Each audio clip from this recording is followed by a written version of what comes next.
সাংবাদিক হত্যার প্রতিবাদে শেতাবগঞ্জ প্রেস ক্লাবে মানববন্ধন। বোচাগঞ্জ প্রতিনিধির ভিডিও চিত্রে বিস্তারিত।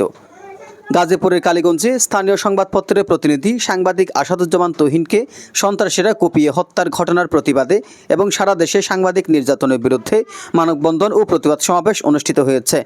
শুক্রবার 15 আগস্ট সকাল 11টায় শেতাবগঞ্জ প্রেস ক্লাবের উদ্যোগে প্রেস ক্লাবের সামনে এই কর্মসূচি পালন করা হয়। এতে উপজেলার বিভিন্ন প্রিন্ট ও ইলেকট্রনিক মিডিয়ার সাংবাদিকেরা অংশ নেন। সমাবেশে বক্তারা বলেন, সারা দেশে সাংবাদিকদের উপর হত্যাকাণ্ড, নির্যাতন ও হয়রানি বন্ধে সরকারকে কঠোর ব্যবস্থা নিতে হবে, অন্যথায় সাংবাদিক সমাজ বৃহত্তর আন্দোলনে যাওয়ার বাধ্য হবে।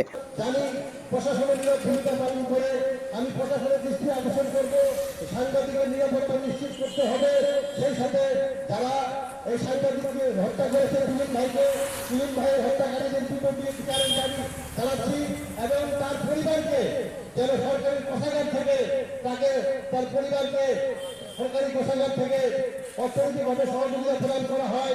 এই আহ্বান জানিয়ে আমি আমার বক্তব্য শেষ করছি। সকলকে ধন্যবাদ। তারা আরও বলেন, সাংবাদিকেরা কখনো অন্যায়ের কাছে মাথা নত করবে না এবং দুর্নীতি ও চাঁদাবাজের বিরুদ্ধে স্বাধীনভাবে লিখতে থাকবে, আর রক্তচক্ষুকে ভয় করা হবে না।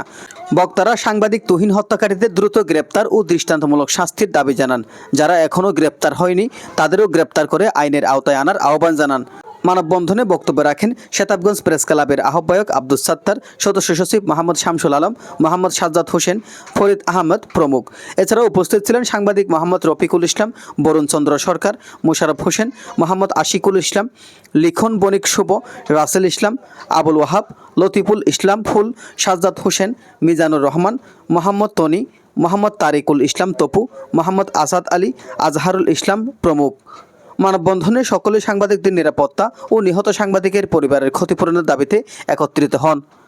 এজান নিজামুদ্দিন, ডেস্ক রিপোর্ট।